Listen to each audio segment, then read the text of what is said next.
오늘 하나님께서 우리에게 주신 말씀은 전도서 1장 1절에서 11절입니다. 하나님의 말씀을 봉독합니다. 다윗의 아들 예루살렘 왕 전도자의 말씀이라. 전도자가 이르되 헛되고 헛되며 헛되고 헛되니 모든 것이 헛되도다. 해 아래에서 수고하는 모든 수고가 사람에게 무엇이 유익한가? 한 세대는 가고 한 세대는 오되 땅은 영원히 있도다. 해는 뜨고 해는 지되 그 떴던 곳으로 빨리 돌아가고 바람은 남으로 불다가 북으로 돌아가며 이리 돌며 저리 돌아 바람은 그 불던 곳으로 돌아가고 모든 강물은 다 바다로 흐르되 바다를 채우지 못하며 강물은 어느 곳으로 흐르든지 그리로 연하여 흐르느니라. 모든 만물이 피곤하다는 것을 사람이 말로 다 말할 수는 없나니 눈은 보아도 족함이 없고 귀는 들어도 가득 차지 아니하도다. 이미 있던 것이 후에 다시 있겠고 이미 한 일을 후에 다시 할지라. 해 아래에는 새 것이 없나니 무엇을 가리켜 이르기를 보라 이것이 새 것이라 할 것이 있으랴. 우리가 있기 오래전 세대들에도 이미 있었느니라. 이전 세대들이 기억됨이 없으니 장래 세대도 그 후 세대들과 함께 기억됨이 없으리라. 아멘. 오늘 말씀의 제목은 헤벨입니다. 전도서를 이해하는데 중요한 단어가 하나 있습니다. 헛되다로 번역된 헤벨이라는 히브리어입니다. 헤벨은 어원적으로 숨이나 입김같이 잠깐 존재했다가 사라지는 것을 의미합니다. 잡았는데 바람 같다는 뜻입니다. 인생에 무엇인가를 잡은 줄 알고 손을 펼쳐보니 남는 게 아무것도 없는 것을 말할 때 사용하는 단어입니다. 또한 거울에 비친 자신을 나타내기도 합니다. 거울은 분명한 실체가 드러납니다. 그런데 그 거울이 깨집니다. 그러면 거울에 비친 나는 허상이 되는 것입니다. 전도자는 실체로만 알았던 인생이 결국 허상이었음을 깊이 깨닫게 된 것입니다. 이러할 때 사용하는 단어가 바로 헤벨입니다. 전도서는 처음부터 헤벨, 즉 인생의 허무함을 노래하고 있습니다. 먼저 모든 것이 헛되다고 합니다. 2절 말씀을 봅니다. 전도자가 이르되 헛되고 헛되며 헛되고 헛되니 모든 것이 헛되도다. 이 한 절에 헤벨이라는 단어가 5번이나 나옵니다. 전도자는 이 세상이 결국 헤벨, 즉 헛된 것으로 가득하다고 이야기합니다. 그는 전도서 곳곳에서 헤벨이란 단어를 반복해서 사용합니다. 즐거움이 헛되고 지혜가 헛되고 수고가 헛되고 기한이 헛되고 재산이 헛되다고 합니다.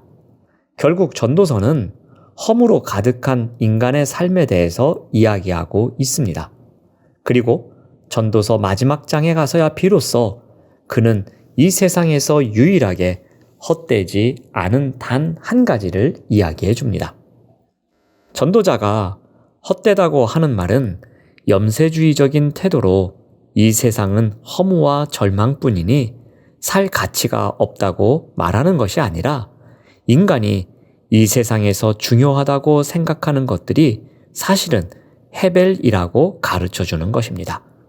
즉, 영원하지 않고 사라질 것들이라 그 가치가 영원할 수 없다고 말해주는 것이며 동시에 영원하신 하나님을 바라보고 살아야 한다는 지혜를 가르쳐주고 있는 것입니다.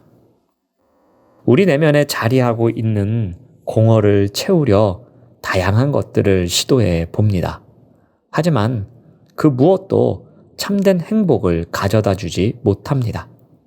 공허를 채우기 위한 노력과 체험이 아이러니하게도 공허하고 헛된 것이 되고 맙니다. 그래서 전도자는 모든 것이 헛되다고 합니다. 다음으로 전도자는 모든 수고가 헛되다고 합니다. 3절 말씀을 봅니다. 해 아래에서 수고하는 모든 수고가 사람에게 무엇이 유익한가? 이스라엘 백성들은 하나님은 하늘에 거하시고 사람은 땅에 살아간다는 사고방식을 갖고 있었습니다. 그래서 해 아래에서라는 표현은 하나님과 상관없이 행해지는 모든 인간의 활동을 말하는 것이었습니다. 그러므로 이 말씀은 해 아래에서 하나님 없이 하는 수고는 사람에게는 정말로 아무런 의미가 없다는 뜻이었습니다. 시편 127편에서 솔로몬은 비슷한 이야기를 하고 있습니다. 시편 127편 1절에서 2절 말씀을 봅니다. 여호와께서 집을 세우지 아니하시면 세우는 자의 수고가 헛되며 여호와께서 성을 지키지 아니하시면 파수꾼의 깨어 있음이 헛되도다. 너희가 일찍이 일어나고 늦게 누우며 수고의 떡을 먹음이 헛되도다. 우리 모두는 참 열심히 살아갑니다.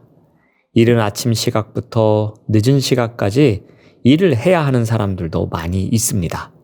그러나 그렇게 잠을 자지 못할 정도로 인생을 열심히 산다 할지라도 하나님께서 지켜주지 않는 인생은 헛되다고 말합니다.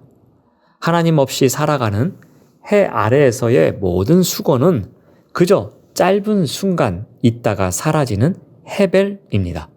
솔로몬은 인생의 허무함을 그려냄으로써 허무한 이 세상에서 살아가는 우리들 인생의 참된 가치는 바로 해 위에 계시는 하나님과의 관계를 통해서만 주어진다는 것을 강력하게 암시해주고 있는 것입니다.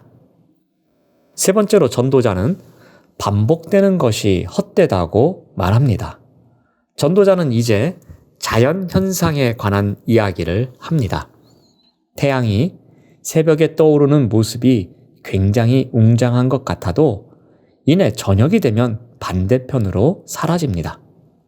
다음 날 아침 또 웅장한 것 같아도 저녁이 되면 또 사라집니다.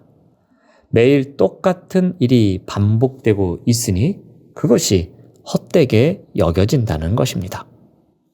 또 바람이 불면 무슨 일이 일어난 것 같고 더 강한 바람이 불면 모든 것을 날릴 것 같습니다. 그런데 그런 일이 일어나지를 않습니다. 어제 불었던 바람이 오늘도 불고 오늘 불었던 바람이 내일도 불 것이기에 헛되게 여겨진다는 것입니다. 강물도 마찬가지입니다. 땅에 있는 많은 강물이 끊임없이 바다로 흘러갑니다. 그런데 정작 바다에 들어가는 순간 그 엄청나게 넓은 바다 앞에서 강물은 흔적도 없이 사라지고 맙니다. 이것은 강물의 입장에서 보면 헛된 것처럼 여겨진다는 것입니다. 사람 역시 무엇을 보아도 무엇을 들어도 처음에는 특별한 것이 있는가 생각하지만 나중에 남는 것은 피곤함밖에 없어서 헛되다고 말합니다. 그래서 전도자는 다음과 같이 고백합니다. 우리 9절에서 10절 말씀을 봅니다. 이미 있던 것이 후에 다시 있겠고 이미 한 일을 후에 다시 할지라. 해 아래에는 새 것이 없나니 무엇을 가리켜 이르기를 보라. 이것이 새 것이라 할 것이 있으랴. 우리가 있기 오래전 세대들에도 이미 있었느니라. 어느 한 사람이 마치 자신이 특별한 일을 한 것처럼 느끼고 난 새로운 시대를 열었어. 난 역사 속에서 기억될 거야. 내가 하는 일은 특별해 하고 생각하고 있었습니다. 그러나 솔로몬이 볼 때에 이 사람은 결국 역사 속으로 잊혀질 것이며 그가 한 일이란 것은 그 당시에는 새로워 보여도 무구한 역사 속에서는 아무도 그 사람을 특별한 사람처럼 기억하지 못할 것이라고 보는 것입니다. 솔로몬은 그러한 것 역시 결국에는 이 세상에서 유한한 인간의 허무함을 극복할 수 없는 헛된 것에 불과한 것이란 뜻을 담고 있습니다. 그래서 11절을 보면은 이전 세대들이 기억됨이 없으니 장래 세대도 그 후 세대들과 함께 기억됨이 없으리라. 즉 시간이 지나면 다 잊혀지게 되어 있다는 것입니다. 이런 부질없는 인생을 살고 있음을 언급합니다. 그렇기 때문에 영원히 잊혀지지 않게 기억되는 인생을 살아야 한다는 것입니다. 그렇게 기억해 주실 분은 누구입니까? 바로 영원하신 하나님이십니다. 하나님께 기억되는 것이 바로 영원히 잊혀지지 않는 인생인 것입니다. 세속적인 관점, 믿음이 없는 사람들의 관점에서 보면 삶은 허무하고 무의미하며 절망적이라고 말할 수 있겠습니다. 즉, 헤벨입니다. 그러나 솔로몬이 진정으로 이렇듯 비판적이고 비관적으로 글을 쓴 이유는 무엇이겠습니까? 하나님을 알고 하나님 안에서 영원한 것을 위해 살아야 한다는 것을 가르치기 위함이었습니다. 유명한 복음 전도자였던 토니 캄팔로 목사님은 전도하면서 다음과 같은 질문을 즐겨 했습니다. 만약 하나님께서 딱 한 번만 다시 살 기회를 주신다면 무엇을 하고 싶으신가요? 그 질문에 대해 많은 사람들이 영원한 것에 투자하겠습니다 라고 답했습니다. 이것저것 해보았는데 결국 허무하고 남는 것은 하나님의 일, 주님의 일에 투자하는 것이었다는 고백입니다. 허무한 인생이지만 그래도 우리는 살아야 할 이유가 어디에 있어야 하는지 깨닫게 하는 이야기입니다. 오늘 하루도 우리의 손으로 헤벨을 잡기 위해 살아가는 삶이 아닌 영원한 것을 잡기 위해 살아가시는 우리 모두가 되시기를 바랍니다. 기도하겠습니다. 하나님 감사합니다.